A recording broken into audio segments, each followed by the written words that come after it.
நேர்களை வணக்கம். நான் குமார் சொல்றேன். சிறப்பு நேர்காணலுக்காக நம்முடன் இசையமைப்பாளர் திரு ஜேம்ஸ் வசந்தன் இணைந்திருக்கிறார். வாருங்கள் அவரோட பேசலாம். சார் வணக்கம். வணக்கம் மார்ஷல். கடந்த சில நாட்களாக ஒரு காட்சியை பார்க்க முடிகிறது. பனையூர்ல இடம் கொள்ளல, எல்லா கட்சியிலிருந்தும் இப்படி போய்கிட்டே இருக்காங்க. அதிமுகவில இருந்து போறாங்க. ரொம்ப குறிப்பா எல்லாரும் வியந்து பார்க்கறது கம்யூனிஸ்ட் கட்சியிலிருந்து ஒருத்தர் போறாரு.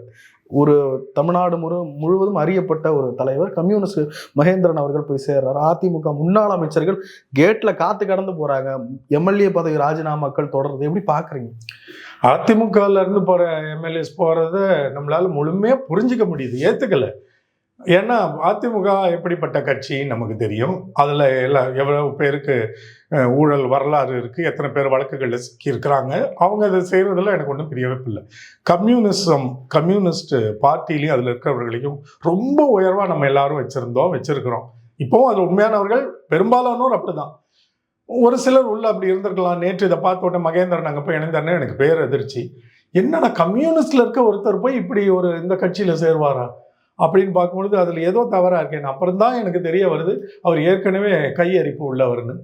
நியூ செஞ்சுரி புக் ஹவுஸ்ன்றது கம்யூனிஸ்ட் பார்ட்டியோட நூலகம், ஒரு புத்தக கடை. ரொம்ப பேர் வாங்கினது, ஒரு நூற்றாண்டு இருக்குது இதில். மவுண்ட் ரோட்ல இருந்து இப்போ மூடிட்டாங்கன்னு நினைக்கிறேன் நான். அதில் ஒரு கட்டத்தில் இவரை பொருளாளராக அதில் வச்சுருந்தாங்களாம் 2 ஆண்டுகளுக்கு முன்பு. பணம் கையாடல் பண்ணி அதில் இவர் சிக்கி இவரை கட்சியிலேருந்தே நீக்கி எந்த பொறுப்புலையும் இல்லாமல் 2 ஆண்டுகள் இவரை வெளியில் வச்சுருந்தாங்களாம். அலுவலகத்துக்கு உள்ளே வரக்கூடாதுன்ற ஒரு ஆணை இவருக்கு இருந்துதான். கம்யூனிஸ்ட் பார்ட்டி ஆஃபீஸ்குள்ளே நுழையக்கூடாது. அப்படி கம்யூனிஸ்ட் பார்ட்டிலேயே ஒழுங்கு நடவடிக்கை எடுக்கப்பட்ட பண விஷயத்தில் மோசமான ஒரு பண திருட்டில் ஈடுபட்ட இந்த மகேந்திரன் பின்ன இங்கே போய் சேராமல் எங்கே சேருவார்? இப்ப எங்க போனா பணம் கிடைக்கும் நமக்கு? அங்க சோஃபா இல்லைனாலும் ஒரு சின்ன ஒரு மோடா கூட கிடைக்காம போயிடும் ஒரு நம்பிக்கையில. வெளிப்படையான குற்றச்சாட்டுகள் அப்படி இப்படி சொல்றாங்க. பட் வந்து ஒரு கொள்கைவாதி போச்சு. எப்ப இவர் நல்ல கண் அவர்களோட கம்யூனிஸ்ட் பார்ட்டியோட புத்தக கடையில திருடி அவங்க கட்சியாலேயே ஒரு வெளியே அனுப்பப்பட்டு தண்டிக்கப்பட்டாரோ அப்பவே மகேந்திரன் யார் வெளியே அனுப்புறாங்க. திரும்ப அவரை பத்தி மேல் பேசுறதுக்கு ஒன்றும் இல்லை. அவர் நிரூபிக்கப்பட்ட தவறானவர். இவருக்கு சரியான இடம் அந்த கட்சி தான் இப்போதைக்கு. அவங்க கண்ணால் போய்ட்டு 73 வயசுல இதுக்கு மேலே அவருக்கு என்ன எதிர்காலம்? போகிறதுக்கு முன்னாடி குடும்பத்துக்கு அந்த ஓய்வூதிய தொகை, மற்ற இதிலெல்லாம் வேலையை விட்டு போனால் உங்களுக்கு பிஎஃப் கிராஜுவிட்டிலாம் கிடைக்கும். குடும்பத்துக்கு ஒரு வாய்ப்பு தொகையாக வைக்க முடியும், செலவழிக்க முடியும். அரசியல்வாதி பாவம் எங்கே போவார்? இப்போ அவருக்கு பிஎஃப் கிராஜுவிட்டிலாம் அந்த கடை கம்பெனி தரும் தாவேக்கா. அதுக்கு அவர் போயிருக்காருன்னு விளைவிக்க முடியுது. அதுக்கு மேலே பாவம் அவரை பற்றி விமர்சிக்க நமக்கு அவசியம் இல்லைன்னு எனக்கு தோணுது. வெற்றலாம். இல்லை, இன்னொரு விஷயம், இடம் கொள்ளாத அளவுக்கு தாவேக்காவில் இணைப்பு நடந்து கொண்டே இருக்கிறது. எப்படி பார்க்குறீங்க? அதுதான் இதை தாவேக்கா ஏற்றுக்கணுமா கூடாதா அப்படின்னு வெளியில் பேசுவாங்க. முதல்ல தொடக்கத்தில் ஆதவர்ஜுனாவே ஏற்றுக்கிட்டாச்சு. இனிமேல் யார் என்ன? இவரை விட தவறானவர் ஒருத்தர் இருக்க முடியாது அரசியலில். அவர் எப்படிப்பட்டவன்றது வெளியில் அந்த கட்சியில் இருக்க நிறைய பேர் என்கிட்ட அதை பற்றி பேசிகிட்டு இருக்கிறாங்க. முன்னாடியே சொல்லியிருக்கிறாங்க. எல்லாம் சரியாங்க அண்ணா, ஆனால் அவரை மட்டும் விட்டுறக்கூடாது. ஆனால் அவர் ஒருத்தருக்கு தான் அரசியல் தெரியுன்றதை அவங்களும் புரிஞ்சுக்கிறாங்க. தவிக கட்சியிலேயே அரசியல் புரிதல் இருக்கிற கொஞ்சமாவது ஒருவர் இருக்காருன்னா அது இவர் மட்டும்தான். செங்கோட்டையெல்லாம் விட்டுருவோம். அவர் அதிமுகவில் வந்தவர், அதை நம்ம சொல்ல வேண்டிய அவசியம் இல்லை. அந்த வகையில் இப்போ அவர் தானே நிழல் முதல்வர்னா அவர் தானே. ஒரு காலத்தில் சொல்லுவாங்களே மன்மோகன் Singh shadow prime minister, Sonia Gandhi, ராகுல், பிரியங்கா சொல்கிறது தான் அவர் பண்ணிட்டு இருக்காருன்னு. எப்படின்னா அவங்க தான் பவர்ஃபுல்ன்றது நமக்கு தெரியும். அவங்களுக்கு தான் எல்லாம் தெரியும். காலகாலமாக அரசியல் குடும்பமாக இருந்து வந்தவங்க அதை தான் ஆதரவு பண்ணிட்டு இருக்காருன்னு விஜய் ரசிகர்களுக்கே தெரியுது. எங்கள் அண்ணன் அந்த நாற்காலியில் உட்காந்துருக்காருல, முன்னாடி பிளக்கார்டு இருக்குல்ல முதலமைச்சர்னு, எங்களுக்கு அதுதான் தேவைப்பட்டது, உட்கார வச்சுட்டோம். இப்போ உங்களுக்கெல்லாம் வயிறு எரியுது இல்லை, புகை வருது இல்லை, அதுதான் எங்களுக்கு வேணும் அப்படின்னு பார்த்துக்கோங்க. இதுதான் தமிழ்நாட்டு அரசியல். இதை தான் நாங்கள் சொல்லி வருத்தப்பட்டுட்டு இருந்தோம். அண்ணன் நடிகர் அங்கே போய் உட்காந்து பார்த்துடணும். அங்கேயும் ஹீரோ இங்கேயும் ஹீரோன்றாங்க. நான் அந்த தவறு தான் நிகழ்ந்து விடக்கூடாதுன்னு அவ்வளோ 1 கோடி தமிழ்நாட்டு மக்களை பகைத்து கொண்டு பேசிகிட்டு இருந்தேன். இப்போவும் பேசிகிட்டு இருக்கிறேன். ஆனால் அந்த சேதம் நிகழ்ந்து விட்டது. வருத்தமாக தான் இருக்கு. என்ன பண்ணுறது? இல்லை, உங்களை போன்றவர்கள் இதற்காக வருத்தப்படுகிறாங்க. டிவிக்கேவை ரொம்ப அண்டர் எஸ்டிமேட் பண்ணிட்டோமோ, அவங்களுக்கு ஒன்றுமே இல்லை, செல்வாக்கே இல்லை, அப்படி இப்படின்னு சொல்லி இன்னைக்கு. ஆனால் அவருடைய இதுக்காக காத்து கிடக்கிற நிலைமையில பெரிய பெரிய தலைகள்லாம் நிற்கிறாங்க. இப்படி 1,70,00,000 பேர் இருந்தால் எல்லாம் அங்கே தான் போய் நிற்கணும். இப்போ எனக்கு இந்த ஊடகம் சமூகம் இதெல்லாம் விடுங்க, கருமத்தை பொழப்பப்பாடுறா அப்படின்னு யாராவது சொல்கிறத நான் ஏற்றுக்கிறேன்னு வைங்க. ஆமாம், எதுக்கு எனக்கு மட்டும் இந்த வயசில் நானும் எதுவும் 4 காசு சம்பாதிச்சோன்னு சொன்னால் நானும் அங்கே தானே போய் நிற்கணும். இப்போ எங்கே பழுத்த மரமோ அங்கே தானே போய் நிற்பேன். சரிதானே? என்னோட இது மகேந்திர சொன்ன ஒரு சில கூற்றையே நான் எடுக்கிறேன். காசு கொடுக்காம, இல்ல சாதி மதத்திற்கு அப்பாற்பட்டு சாதி மதத்துக்கு காசு கொடுக்காமன்றது ஏத்துக்கல. நிறைய தொகுதிகள்ல காசு கொடுத்தாங்க. சில இடங்கள்ல திமுக அதிமுக அளவுக்கு இல்லையே. கரெக்ட். இல்ல அளவுதான் பிரச்சனையா உங்களுக்கு? நீங்க 1000 கொடுத்தா நான் 350 கொடுத்தா பரவாயில்லையா? அளவு பிரச்சனையா எண்ணிக்கை பிரச்சனையா? காசு கொடுத்தாங்கல்ல சார். பணம் தோற்று இருக்கிறது சார், அப்படி எடுத்துப்போமே சார். இல்ல எப்படி மார்ஷல் அது? இவர்களும் கொடுத்தாங்க ஒரு மேட்டர் இல்ல. இவர்களும் அப்ப கொடுத்திருக்கவே கூடாதுல்ல. வில்லிவாக்கம் தொகுதியிலும் கொடுத்திருக்க கூடாதுல்ல. விஜய்க்கு தெரியாம கொடுத்திருக்கலாம்ல. இல்ல அதே இருக்கலாம். அதை வந்து நானும் நிரூபிக்க முடியாது, அவர்களும் நிரூபிக்க முடியாது. அவங்களுக்கு தெரியாம கூட கொடுத்துருக்கலாம். கொடுத்தாங்கன்றதான் என்னோட பேச்சு. அதனால பணத்துக்கு இடம் இல்லைன்னு சொல்லக்கூடாது. பணமே கொடுக்காம ஜெயித்த வேட்பாளர்கள் இருக்கிறதே நானும் அறிவேன், எனக்கும் தெரியும். அவங்களுக்கெல்லாம் வழியே கிடையாது, கொடுக்கவும் இல்லை. கொடுத்தவர்களும் இருக்கும்பொழுது பணத்துக்கு இங்க இடம் இல்லைன்னு நம்ம சொல்லக்கூடாது. அதை விட்டுருவோம். அடுத்தது அது சொன்னீங்க, ஒவ்வொன்றா சொன்னேன். ஜாதி மதம் சொன்னேன். 60 தொகுதிகளில் ஜாதி பார்த்து நிறுத்தினது உனக்கு தெரிஞ்சு நீ இதை சொல்லலாமா? அவங்க சொல்றாங்க, நீங்க சொன்னீங்கன்னா நான் அதை கூற்று எடுத்து விடை சொல்வேன். சார், ஓட்டு போட்ட மக்கள் சார் ஜாதி பார்த்து ஜாதி மதத்துக்கு. நடிகனுக்கு ஏது ஜாதி? இப்போ இளையராஜா வந்து அவருக்கு ஒன்றிய அரசு வந்து ராஜ்யசபா எம்பி இது கொடுக்கும்போது நியமன மக்களை மேலவை உறுப்பினராக மாநிலங்களை நீங்க தலித் சமூகத்தை சேர்ந்தவராக இருந்தோம்னு தொடங்கினாங்க. நம்ம அதை பார்த்த இளையராஜாவை ஏற்றுக்கிட்டோம். அவரை ஜாதியை பார்த்தோமா மதம் பார்த்தோமா? சினிமாவில் ஜாதிக்கும் மதத்துக்கு இடமே கிடையாது. இப்போ சில இயக்குநர்கள் கொண்டு வந்துட்டு இருக்காங்க, அது வேற கதை. ஹீரோவை கொண்டாடுறவங்க எந்த காலத்துலையுமே நம்ம வந்து அந்த மாதிரி பார்க்கறதே கிடையாது. விஜய்க்கு ஜாதியும் கிடையாது, மதம் கிடையாது. மக்களுடைய பார்வையில், ரசிகர்களுடைய பார்வையில், மக்கள்னு கூட சொல்ல மாட்டேன், நம்ம அந்த மாதிரி பார்த்ததே இல்லை. அதனால அவருக்கு வாக்களித்தாங்க. வேட்பாளர் பார்த்து வாக்களிக்கலையே. ஆனால் இவங்க நிறுத்தினது வேட்பாளர் ஜாதியை பார்த்து என்ன நிறுத்தினாங்க? 2 கோணம் இருக்குல்ல. மக்களுடைய பார்வையில நடிகனை அப்படி பார்ப்பதில்லை. அதனால் யாருக்கு வேணாலும் அவர் நிறுத்திய வேட்பாளர்களை வாக்களிக்க தயாராக இருந்தார்கள். அது ஒரு பொருட்டே இல்லை, ஏத்துக்கிறேன். அதுதான் உண்மை. ஏன்னா சினிமா காரணம். ஆனா இவங்க நிறுத்தும் பொழுது ஜாதி பார்த்து தானே ஒவ்வொரு 60 தொகுதிகளில் நிறுத்தினதா புள்ளி விவரங்கள் சொல்லுது. விஜய் திருச்சி கிழக்குல போய் ஏன் இவ்வளவு தொகுதி விட்டு ஏன் திருச்சி கிழக்கு? ஸ்ரீரங்கத்தில் நிற்க வேண்டியதானே? ஸ்ரீரங்கத்துல இவரும் ரமேஷ் திருச்சி கிழக்குல நிறுத்த வேண்டியதானே? அதனால ஜாதி மதத்துக்கு இடம் இல்லைன்னு சொல்றதையும் நம்ம ஏற்றுக்கூடாது. அதுவும் பொய்யாக நிரூபிக்கப்பட்டு விட்டது. மக்கள் வாக்களிப்பது நடிகருக்கு, நடிகர் விஜய்க்கு. அவருக்கு ஜாதியும் கிடையாது, மதமும் கிடையாது. நிறைய விஷயத்த பிரேக் பண்ணியிருக்காங்கன்றாங்க. அது ஒரு பக்கம். இன்னொரு பக்கம் விஜய் அவர்களுடைய கட்சியில எல்லாம் வாண்டடா போய் இணைகிறாங்க. இல்லை, அந்த பண விஷயத்தை இன்னும் ஒரு கோணத்தை நான் சொல்லிடட்டுமா? அதோட பாசிட்டிவ் பாயிண்ட், இனிமே திமுகவோ அதிமுகவோ பணம் கொடுக்க வேண்டிய அவசியம் இல்லை. மக்கள் பணம் வாங்கினவனுக்கு தான் வாக்களித்தாங்க. ஒரு கட்டத்தில் உங்களுக்கு தெரியுமா, ஒரு 15 ஆண்டுகளுக்கு முன்ன முதல்ல அது என்ன தொகுதி, இடைத்தேர்தல் 2ல் தான் முதல் முறை தமிழ்நாட்டில் பணம் விநியோகிக்கப்பட்டது. மதுரையை ஒட்டி 2 தொகுதி அப்படி அரக்கட்சி இடைத்தேர்தல் நினைக்கிறேன். அதான் முதல் முறையாக அப்படி வெளிப்படையா மக்களுக்கும் தெரிந்து. முந்தைய காலத்தில் சின்ன சின்ன அங்கங்கே நடந்திருக்கலாம். இப்படி ரொம்ப அதிகாரபூர்வமாக ஏன் சொல்றேன்னா, எல்லாருக்கும் தெரிந்து ஆமா காசு கொடுக்குறாங்க. முதல்ல அந்த கலாச்சாரம் வந்தது. அப்போ அந்த சமயத்துல என்ன இருந்தது? முதல்ல ஒரு கலாச்சாரம் தமிழ்நாட்டுல ஒரு வினோதமான மனசாட்சி கலாச்சாரம் இருந்தது. வாங்குறதே லஞ்சம், தப்பு. மக்களும் குற்றம் செஞ்சாங்க, அரசியல்வாதிகளும் கட்சியும் குற்றம் செஞ்சுது. தேர்தல் ஆணையமும் பார்த்துட்டு தான் இருந்தது. அன்னைக்கு இருந்தவங்களும் பார்த்துட்டு இருந்தாங்க. ஒன்றும் பண்ண முடியல. ஆனா வாங்கின கட்சிக்கு வாக்களித்தாங்க. அப்படி ஒரு காலகட்டம் இருந்தது தெரியுமா? வாங்கிட்டோம், என்ன பண்ணி தொலைக்கிறது? அதுக்கு ஒரு காலகட்டத்தில் எல்லாரும் கொடுக்க ஆரம்பிச்சு. அப்போ 2 பக்கம் வாங்கிட்டீங்க, இப்போ யாருக்கு போடுவீங்க? மனசாட்சி ஒரு வாக்கு தானே கொடுக்க முடியும், எவ்வளோ மனசாட்சி உறுதியாக இருந்தாலும். அப்போ இவங்களே நிர்பந்திக்க வச்சுட்டாங்க. காசை வாங்குறது வாங்கிக்காங்க, பிடிச்சவங்களுக்கு போடுங்கன்னு சொல்லிட்டாங்க. தலைவர்களும் இதை வெளிப்படையாக பேச ஆரம்பிச்சாங்க. இப்போ பிறப்புற இல்லை, விஜய் மாநாடு தொடங்குறப்ப என்ன சொன்னார்? உங்கள் காசை வாங்கிக்கோங்க, அதுவே குற்றம். இப்போ தேச குற்றத்தில் இவருக்கு மேலே வழக்கு தொடுக்கலாம். காசை வாங்குங்கன்னு ஒரு தலைவர்னு சொல்லி முதலமைச்சர் ஆனது எனக்கு தெரிந்த முதல் முறை. அது பண்ணக்கூடாதுல்ல, பண்ணாரு. அப்போ என்ன அர்த்தம்னா, யாருக்கு வேணா காசு வாங்கிக்கோங்க, உங்களுக்கு பிடிச்சவங்களுக்கு போடுங்க. அதனால இனிமே இந்த தேர்தலில் என்ன நிரூபணம் ஆயிடுச்சு, அந்த பழைய மனசாட்சி கலாச்சாரமும் போயிருச்சு. ஊழலுக்குள்ள ஒரு குட்டி மனசாட்சி இருந்தது, அதுவும் நிராகரிக்கப்பட்டு விட்டது. இனிமே தேர்தல் செலவு ரொம்ப குறையும். திமுகவோ அதிமுகவோ காசு கொடுக்க வேண்டிய அவசியமே இல்லை. அந்த விஷயத்துல இந்த இதுல விஜய்க்கு நன்றி சொல்ல முடியாது. ஏன்னா அவர் எப்பவும் போல காசை வாங்குங்கன்னு தான் சொன்னாரு. காசை பத்தி கவலைப்படாம விஜய்க்கு வாக்களித்தார்கள்ல, எனக்கு பிடித்த நடிகன்ற ஒரே காரணத்துக்காக. அந்த கலாச்சாரத்தை கொண்டு வந்த மக்களுக்காக, நீ நடிகனுக்கு போட்டியோ, கவர்ச்சிக்காக போட்டியோ, பிடிச்சு வை போட்டியோ, அந்த ஹீரோயின் பண்ணுவார் நம்பிக்கையில போட்டியோ, இல்லை மாற்றத்துக்கு போட்டியோ, திமுக மேல கோவத்துக்காக போட்டியோ, ஏதோ ஒரு பண்ணி ஒரு நல்ல மாற்றம் நடந்திருக்குன்னா தமிழ்நாட்டில் இதுதான். இதை வந்து நான் சல்யூட் அடித்து வரவேற்கிறேன். இனிமே பணத்துக்கு வேலையே கிடையாது, தேவையே கிடையாது. பணம் கொடுத்தீங்கன்னா உங்களுக்கு வாக்கு போட மாட்டான். அந்த மன நிலைக்கு கூட மக்கள் வந்துட்ட மாதிரி நான் உணர்றேன். வாண்டடா போயிட்டு விரும்பி போய் நிறைய பேர் அந்த கட்சியில கட்டுக்கடங்காம சேர்றாங்க. அது ஒரு பார்ட். குதிரை கட்டுக்கட்டாக கிடைக்கும் பொழுது கட்டு கிடங்காமல் போவது தானே இயல்பு. சார் யாரை சார் கூப்பிட்டாரு அவர் பார்க்க கூட இல்லை சார் யாரையும். அப்படியா? சிவ சண்முகம் குரூப்பை போய் பார்த்தாரு. அவங்கள பார்த்து ஒரு முதல்வர் என்று பதவி பொறுப்பை எடுத்துக்கொண்டவர் ஒரு எதிர்கட்சியின் இடத்துல கூட உட்கார முடியாத ஒரு கட்சி 25 எம்எல்ஏக்களை ஒரு இடத்துல தலைவருக்கு தெரியாம ஒரு கட்சியை போய் சந்திக்கிறது எவ்வளவு பெரிய ஒரு அரசியல் மாண்பற்ற செயல். இபிஎஸ் அப்பாயின்மெண்ட் கேட்டாங்கன்னா அவர் கொடுக்கல. அப்படியா? அப்போ போயிருக்க கூடாது தானே? தலைவரே வந்து ஆமா என் கட்சியில உங்களை சந்திக்க விருப்பம் இல்லைன்னு சொன்ன பிறகு நீங்க அவங்கள போய் பாக்குறீங்கன்னா அதையும் தாண்டி காசு கொடுத்தா இவங்களை வாங்கிடலான்ற எண்ணம் தானே. இவ்வளவு வெளிப்படையா குற்றம் செய்து ஊழல் செய்து ஒரு முதல்வர் நாற்காலியில் அமர்ந்திருக்கிறாரு, அதை யாரும் பேச மாட்டேங்கிறோம். பெருசா நாங்க முடிஞ்ச அளவுக்கு பேசுறோம்.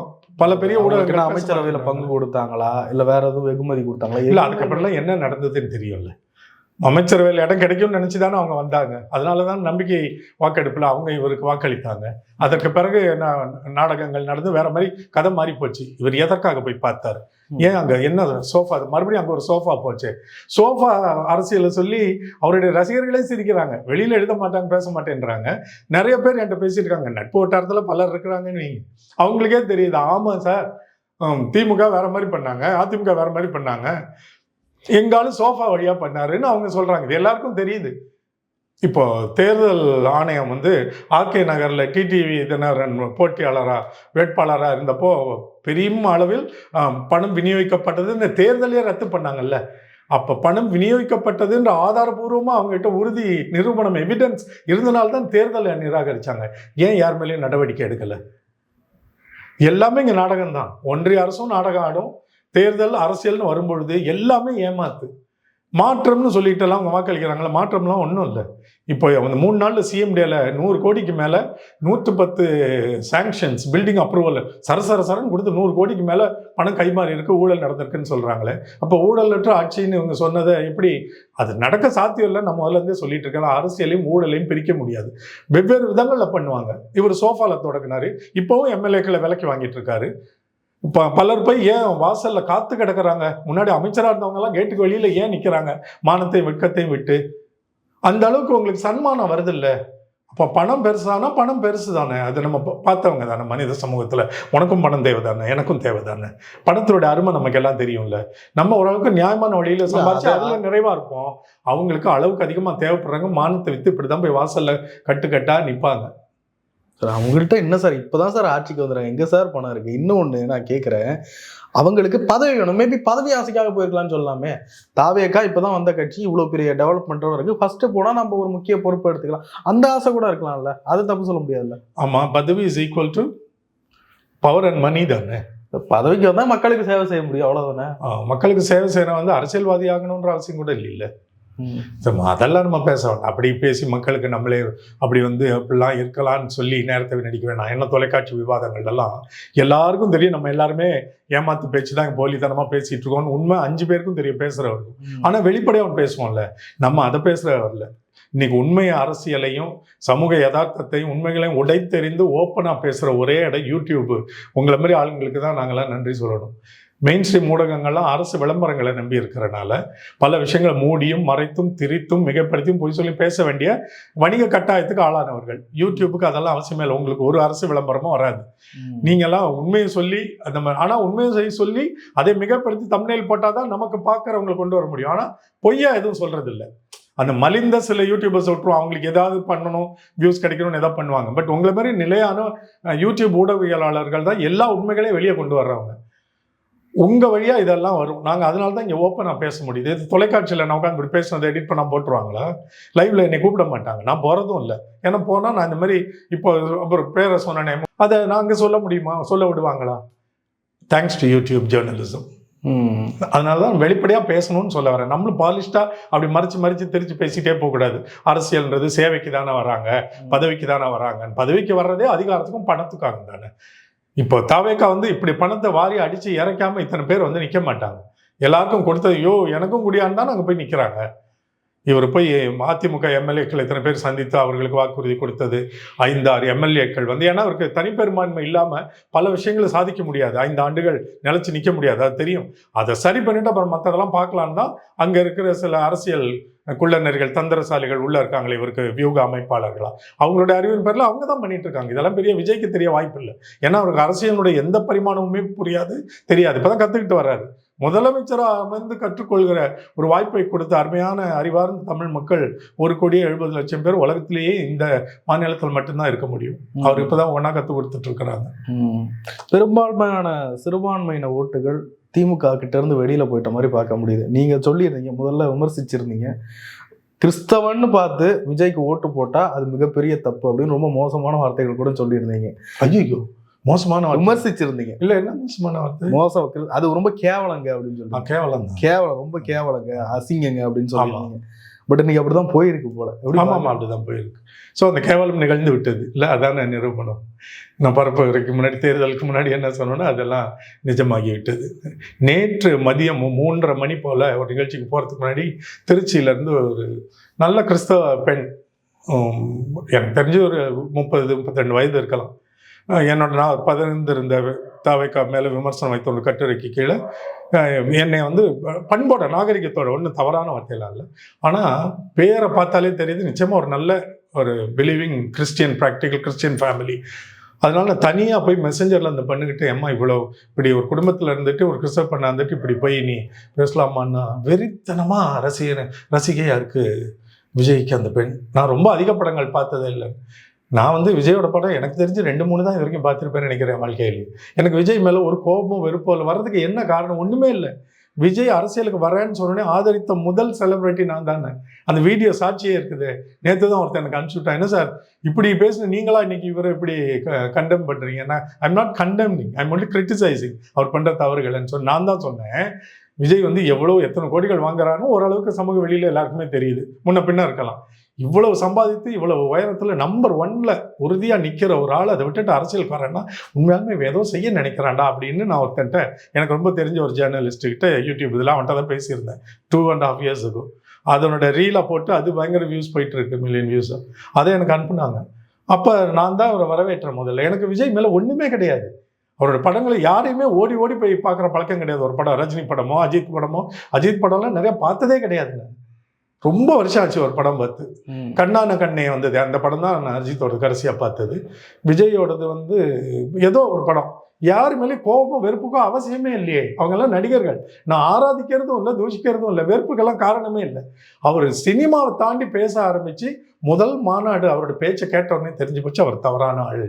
நான் எதிர்பார்த்தது வேற, நினைத்தது வேற. விஜய் இப்படி வருவார், இப்படி பேசுவார், இப்படி செயல்படுவார்னு அப்போவே தெரிஞ்சு போச்சு. இவர் டியூட்டர் பண்ணி இவர் தவறான ஒரு நோக்கத்தோடு உள்ளே அனுப்புகிறாங்க. ஹி இஸ் பீயிங் ஆப்ரேட்டட், இயக்கப்படுகிறாருன்னு எனக்கு புரிஞ்சனால தான் நான் வந்து ஐயோ இஸ் அ டேஞ்சரஸ் மேன், இவருக்கு இருக்க செலிபிரிட்டி ஸ்டேட்டஸை வச்சு அவரை பின்பற்றுகிற அவரோட இளைஞர்கள் தப்பாக கொண்டு போயிடுவாரேன்னு பேச தொடங்கினேன். அப்படி தான் இது மாறிச்சு. அனுபவம் இல்லை விஜய் அவர்களுக்கும். சரி, நிறைய இல்லை, நல்ல நோக்கமே கிடையாதுங்கிற. அரசியலுக்கு அவர் வந்ததுக்கு சேவை இல்லை மார்ஷல், என்னால் அடிச்சு சொல்ல முடியும். காலம் இதை நிரூபிக்கும் மார்ஷல். இன்னைக்கு அவருக்கு அவசியம் இல்லை சார் பணத்துக்கு. பணக்காரெல்லாம் பெரிய பணக்காரன் ஆன பிறகு ஆந்திராவில் கிருஷ்ணான்னு ஒரு கவர்னர் இருந்தார், முன்னாடி காங்கிரஸ் பார்ட்டியில் இருந்தார், SM கிருஷ்ணான்னு நினைக்கிறேன், தெரியுமில்ல? காங்கிரஸில் மிகப்பெரிய செல்வந்தர், மில்லியனர். இயல்பாகவே அவர் பெரிய ராயல் ஃபேமிலி. ஏன் அவ்வளோ பெரிய ரிச் மேன் ஏன் பாலிடிக்ஸில் வந்து சேர்ந்தார்? பணம் ஜாஸ்தியான பிறகு உங்கள் மனுஷனுக்கு பெரிய ஸ்டேட்டஸ் வந்த பிறகு எது தன்மை தேடும்? பவர் வேணும். உங்களுக்கு மணி மட்டுமே உங்களை சாட்டிஸ்ஃபை பண்ணாது. முதல்ல வாழ்க்கையில் சோத்துக்கு கஷ்டப்படுறவன் சோறு கிடைச்சா போதும்னு நினைப்பான். சோறு கிடைச்ச உடனே அடுத்தது இன்னும் கொஞ்சம் நல்லா வசதியாக இருக்கணும்னு நினைப்பான்.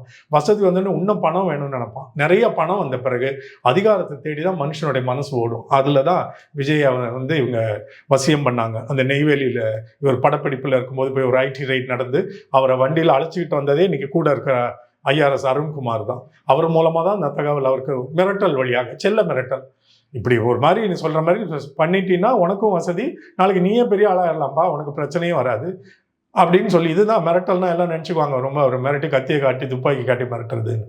இப்படி நீ பண்ணிட்டீங்கன்னா உனக்கும் நல்லது, எல்லாருக்கும் நல்லதுன்னு சொல்லி ஆரம்பிக்கப்பட்ட கட்சின்னு பின்னாடி தான். முதல்ல எனக்கு இதெல்லாம் தெரியாது. அவர் மாநாட்டில் பேசின உடனே அவர் தவறான ஆள், பின்னாடி இருந்து இவர் பேசுறது இவருக்கு சொல்லி கொடுக்கப்படுகிறதுங்கிறது நல்லா உணர்ந்தேன். எனக்கு அந்த இயல்பு உண்டுன்னு. அதுலேருந்து நான் அவரை நான் விமர்சிக்க தொடங்கினேன் ஒழிய, அப்புறம் தான் எனக்கு தெரிய வந்தது ஏன் பார்ட்டி தொடங்கினாரு, யாரால் தொடங்க வைக்கப்பட்டது, பணம் நிதியெல்லாம் எங்கேருந்து கொடுக்கப்பட்டது அப்படின்னு. ஒருத்தர் கட்சி ஆரம்பிக்கிறதுக்கு விஜய் இது வரைக்கும் அவருடைய சொந்த பணத்துல இருந்து ₹1 செலவழிக்கல. நான் செலவழிக்கவும் மாட்டேன்னு சொல்லிட்டாரு முதலி. எங்க இருந்து வருது? ஏன் அவருக்கு இன்னொருத்தர் பணம் கொடுத்து ஒரு கட்சியை நடத்த வைக்கணும்? அப்போ உள்ள ஏதோ ஒரு உள்நோக்கம் இருக்குல்ல. ஒருத்தங்க பணம் கொடுத்து ஒரு செய்ய வைக்கணும்னா ஒரு மிகப்பெரிய சதி வேலை ஒன்று நடக்குது இல்லை, அதை தான் எல்லாரும் சேர்ந்து பண்ணிட்டு இருக்கிறாங்க. அதை வச்சுனா மார்ட்டின் ஃபேமிலி குடும்பத்துக்கு ஏதோ ஒரு உள்நோக்கம் இருக்கலாம். அவங்களுடைய தொழிலே வேற, நேரடியாக சட்டத்துக்கு கொஞ்சம் புறம்பானவைகள் தான். அதனால தான் அவங்க எல்லாருடைய குட் புக்ஸ்லையும் இருக்கணும்னு பார்ப்பாங்க. பிஜேபிக்கும் எலக்டோரல் பாண்ட்ஸில் பெரிய தொகையை கொடுத்தாங்க, திமுகவுக்கும் கொடுத்துருக்காங்க, ஜெயலலிதாவுக்கும் அவங்க கொடுத்தாங்க, அதிமுகவுக்கும் கொடுத்தாங்க, எல்லாருக்கும் கொடுப்பாங்க. இன்னைக்கு ஆளுக்கு ஒரு பார்ட்டியில் ஏன் போய் உட்காந்துருக்காங்க? பிஜேபியில், ஏடிஎம்கேல, தாவேக்கால ஆதவர்ஜனா உட்காந்துருக்காங்களே. எதுக்கு? எல்லா இடத்துலையும் அதிகாரத்தில் பவரில் உட்காந்தா அவங்க நினைக்கிற பல விஷயங்களை செய்ய முடியும். இந்த கீழே உண்மையாலுமே இன்னசென்ட் ரசிகர்கள்லாம் இருக்காங்க, எங்கள் அண்ணன் அந்த மாதிரி இல்லை, எங்கள் அண்ணன் அந்த மாதிரி செய்ய மாட்டார் அப்படின்னு. ஆனால் எவ்வளோ பின்னாடி நடக்க தொடங்கி இருக்குன்றதெல்லாம் இந்த மக்கள்லாம் சொன்னால் கூட நம்ப மாட்டாங்க. கொஞ்சம் தான் வெளியில் வரும். இப்போ காலத்தில் எல்லா உண்மைகளும் வெளியில் வந்துடாது. எல்லா அரசியல்வாதிகளில், எல்லான்னு சொல்லக்கூடாது, தப்பு. ஏன்னா நல்ல அரசியல்வாதிகளை அதிமுகலையும் எனக்கு தெரியும், பிஜேபியில் இருக்க உண்மையான ஒரு நேர்மையான ஆளை கூட எனக்கு தெரியும். அது ரொம்ப அபூர்வம் தான். அவங்க வேற காரணத்துக்காக போய் அங்கே சேர்ந்தாங்க. திமுகலையும் எனக்கு தெரியும். கொள்ளை அடிக்கிற, ஊழல் செய்கிற, திருடுகிற அமைச்சர்கள் எல்லா கட்சியிலையும் இருந்திருக்காங்க, திமுகலையும் இருக்காங்கன்னு எனக்கு தெரியும். என்கிட்ட ப்ரூஃப் கிடையாது, ஆனால் செய்வாங்கன்றது எனக்கு தெரியுது. காலகாலமாக இப்படியே பழகிருச்சு. ஏதாவது ஒரு லெட்டர் போகணும், ரெக்கமெண்டேஷனுக்கு போகணும், டிரான்ஸ்ஃபருக்கு போகணும், ப்ரமோஷனுக்கு வேணும், அப்பாயின்மெண்ட்டுக்கு போகணும், ஒரு பில்டிங் ரெக்கக்னிஷன், ஸ்கூல் ரெக்கக்னிஷன், எதுன்னு போனாலும் அமைச்சருக்கு ஃபண்டுன்னு கேட்பாங்க. அது உண்மையாக அமைச்சருக்கு தான் போகுதா? அவருடைய பிஏ செக்ரட்டரி அதை போய் சொல்லி வாங்குறானா? கீழே இருக்க அதிகாரிகள் பிரிச்சுக்கிறாங்களா? ஒன்றிய மாவட்டம் கவுன்சிலர்ஸ் பிரிச்சுக்கிறாங்களா? ஆனால் போகுது, நிறைய போயிட்டு இருந்துச்சு. ஏடிஎம்கேலையும் எவ்வளோ பேர் என்கிட்ட வந்து புலம்புனது உண்டு. இந்த மியூசிக் யூனிவர்சிட்டியில் நிறைய படித்து நல்ல தகுதியோடு இருக்க நிறைய பேருக்கு அங்கே விரிவுரையாளராக ஒரு பகுதி நேர வேலைக்கு கூட அங்கே கிடைக்கல. ஆனால் யாருக்கோ போஸ்டிங் போட்டாங்க, யாரோ அந்த பெரிய பொறுப்புகள்லாம் தமிழ்நாடு மியூசிக் யூனிவர்சிட்டியில் போய் உட்காந்தாங்க. அப்போ தான் நான் உள்ள இதெல்லாம் விசாரிக்க போனப்போ தெரிஞ்சது, ரொம்ப வேண்டியவரே அதிமுக அமைச்சர் இருந்தவர், இதெல்லாம் இது கவுண்டரில் வாங்குற மாதிரி சார், சில இதெல்லாம் இல்லாமல் பண்ண முடியாது சார், அது வாங்கலைன்னா அவங்களுக்கு அந்த வேலையோட மதிப்பு தெரியாது சார்னு ஒரு நியாயத்தை சொல்கிறாரு என்கிட்ட. எல்லாரும் வாங்குறாங்கன்னு நமக்கு தெரியும், அது இங்கேயும் தொடரும், இங்கேயும் நடக்கும். நீங்கள் புதுசாக வந்திருக்காங்கல்ல சின்ன சின்ன பசங்க அமைச்சராலாம், அவங்களுக்கு தெரியாது. ஆனால் இதை கற்றுக் கொடுக்கறதுக்குன்னே அந்த துறையில் உதவியாளர்கள், பிஏ செக்ரட்டரிலாம் இருக்காங்கல்ல, அவங்களோட முழு நேர தொழிலே இதான சொல்லிக் கொடுப்பாங்க. சார் நீங்கள் ஒன்றுமே பண்ண வேணாம் சார், உங்கள் பேர்லாம் வராது சார், நாங்கள் பார்த்துக்குறோம் சார்னுவாங்க. அப்படி தான் நடக்கும், நடக்க தொடங்கி இருக்குன்னு 1-2 இடங்கள்ல எனக்கு தெரியும். நிச்சயமாக நடக்கும்னு அங்கே இருக்க ஏற்கனவே உள்ளே இருக்க சிலரை வைத்தும் எனக்கு தெரியும். அதனால் இந்த பசங்க மாற்றம் வந்துருச்சு, தூய ஆட்சி வந்துருச்சு, ஊழல் ஒழிஞ்சிருச்சுலாம் சொல்லி பேசிகிட்டு இருக்கக்கூடாது. நேற்று தனியார் பள்ளிகள் சிபிஎஸ்சி கூட்டமைப்பினோட தலைவர்லாம் வந்து பேசுகிறத பார்க்கும்பொழுது ஒயிட் லைஸ்ன்னு சொல்லுவோம், அது உண்மைதான். ஆனால் அதில் ஒரு பொய் ஒழிஞ்சிருக்கும். அந்த ஒயிட் லைஸ் என்னன்னா, சிபிஎஸ்சிக்கு இப்போ பாருங்க, இப்போ நாங்கள் லஞ்சமே கட்டலை, ஒரு பைசா கொடுக்காம எங்களுக்கு பள்ளியோட என்ஓசி வாங்க வேண்டிய அவசியம் இல்லை. இது 2022 என்னவோ ஒன்றிய அரசு, மோடி கவர்மெண்ட் ஒன்று கொண்டு வந்துருச்சு. சிபிஎஸ்சி ஸ்கூலில் எல்லாரும் எல்லா இடத்துலையும் திறக்கணும் அப்படின்றதுக்காக நீங்கள் இருக்கிற உங்கள் ஸ்டேட் கவர்மெண்ட்டோட என்ஓசி வாங்க வேண்டிய அவசியம் இல்லை ஸ்கூலை திறக்கிறதுக்குன்னு சொல்லிட்டாங்க. அது அப்போவே சட்டமாகி வந்துருச்சு. இப்போ வந்து அது ஏதோ தாவேக்கா அரசு தான் நீக்கின மாதிரி சொல்கிறாங்க. அதை நீக்கிற அதிகாரம் தமிழ்நாடு ஸ்டேட் கவர்மெண்ட்ஸ்க்கு கிடையாது, ஒன்றிய அரசு தான் சொல்லணும், சிபிஎஸ்சி சென்ட்ரல் போர்டு. அப்போ அவங்க சொல்லிட்டாங்க, ஒவ்வொரு முன்னாடி இது இருந்துச்சு. அப்போ 25 லட்சம் கட்டி என்ஓசி வாங்கினா எனக்கு ரொம்ப நெருங்கின ஒரு தோழியே எனக்கு உண்டு, சிபிஎஸ்சி ஸ்கூல் நடத்தினவங்க. ரொம்ப வைத்தறிச்சலாக இருந்துச்சு. என்னம்மா ஒரு என்ஓசி ஸ்டேட் கவர்மெண்ட்டில் வாங்குறதுக்கு 25 லட்சமா? ஆமாம் சார், ஏன் சார் கேட்குறீங்க அப்படின்னு.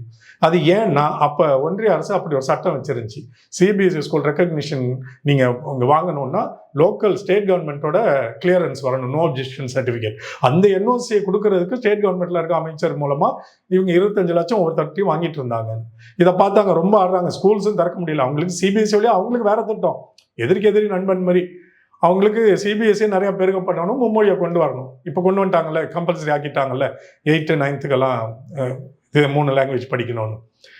அப்போது இவங்க என்ன பண்ணிட்டாங்க, என்ஓசி இனிமேல் ஸ்டேட் கவர்மெண்ட்டில் வாங்க வேண்டாம். அப்போலேருந்து 3 வருஷமாக அது வாங்காமல் நடந்துட்டு இருக்கு. இன்றைக்கி நேற்று வந்து ஒருத்தர் ஏதோ தாவேக்கா வந்து தான் அந்த என்ஓசி இல்லைன்னு ஆக்குன மாதிரி அவங்க பாருங்கள், இனிமேல் ஸ்கூல்ஸுக்கு இந்த மாதிரி என்ஓசி வாங்குறதுக்கு லஞ்சமே கொடுக்க வேணான்னு எங்கள் அண்ணன் ஆட்சியில் வந்துருச்சு, கீழே இதுங்கெல்லாம் போட்டுக்கிட்டு தெரியுதுங்க.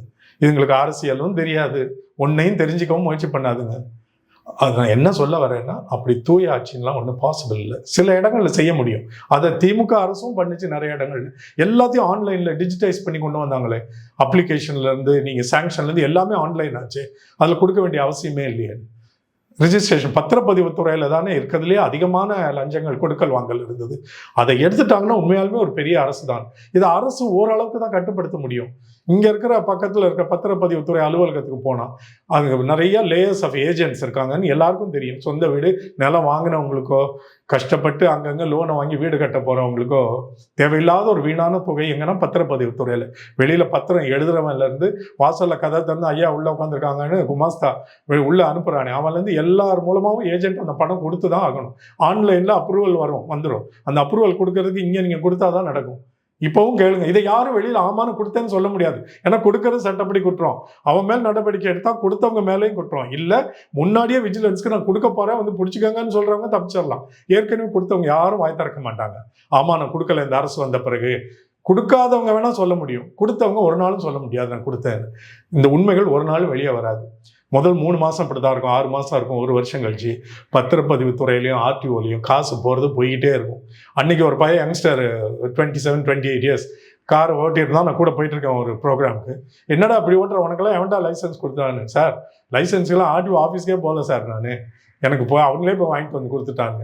எங்கள் ஆர்டிஓவில் நீங்கள் ஓட்டு காட்டி சில விதிகள் சொல்லுவாங்களே, 8 போடு திரும்ப யூ எடு இதெல்லாம் பண்ணி காட்டணும்ல. அது இல்லாமலே காசை கொடுத்து அவனே வாங்கிட்டு வந்து கொடுத்துட்டான். இதான் ஆர்டிஓவில் காலகாலமாக நடக்குது. நான் சொல்லி தெரியணும்னு அவசியம் இல்லை. இது இன்னைக்கு போய் நேற்று பாருங்க ஒரு 40 லட்சம் கைப்பற்றியிருக்காங்க எல்லா ஆர்டிஓ ஆஃபீஸர்ஸ்லையும் போய் ரைட் பண்ணி. இது புதுசு இப்படி தான் இருக்கும். இது டிஎம்கே ஆட்சியிலையும் ரைட்ஸ் நடந்திருக்கு. அப்பப்போ 6 மாதத்துக்கு ஒரு முறை, 1 வருஷத்துக்கு ஒரு 2 வருஷத்துக்கு முறை போவாங்க. போகும்போதெல்லாம் பிடிப்படும் காசு. போகும்போதெல்லாம் பிடிப்படும். ஆனாலும் போயிட்டு தானே இருக்கு. அதுக்கு அதான ப்ரூஃப். போன முறை பிடிப்பட்டா அடுத்த தடவை போகும்போது 1 பைசா கிடைக்கூடாதுல்ல. எத்தனை முறை ரைட் போனாலும் காசு ஏன் பிடிப்படுது? இது நடந்துகிட்டு தான் இருக்கும். ஏன்னா ஊழல்ன்றது அரசுல இல்லை, உங்ககிட்ட ஏன்ட்டு இருக்கு. அங்க உட்காந்துருக்க அதிகாரிகள் யாரு? இப்ப பேசுறானுங்களே வாய்க்கிலேயே இனிமே ஊழல் இல்லைன்னு. பேசுறவனோட அப்பா தான் அங்க அதிகாரியா உட்காந்துருப்பாரு. பேசுறவனோட அப்பா கிளர்க்கா உட்காந்துருப்பாரு, பியூனா உட்காந்துருப்பாரு. உங்க அம்மா தான் அங்க காசு வாங்கிட்டு இருப்பாங்க. எல்லாம் திருடுறவங்களும் பொதுமக்கள் தானே. எல்லாத்தையும் அமைச்சர் மட்டும் வாங்கி கொட்டிக்குவார் அப்படின்னு கீழே இருக்கவங்க எல்லாம் அமைச்சர் மாட்டி விட்டுருவாங்களே. அவங்களுக்கு பங்கு வரனால தானே ஊழல்ல எல்லாரும் போனே போறோம். நம்ம எல்லாரும் ஊழலை பண்ணிக்கிட்டு அண்ணே ஊழல் ஒழிச்சுறான்னு நினைச்சா அது எவ்வளவு பெரிய கேணத்தனம். அது இதுதான் சிந்தனையற்ற கூட்டம்ன்றது. ஊழல்லாம் அப்படி ஒழிக்க முடியாது. நான் வேணா கிளீனா இருக்கலாம், அப்படி ஒவ்வொருத்தரும் இருக்க முடியுமா? எல்லாரும் இருந்துருவாங்களா?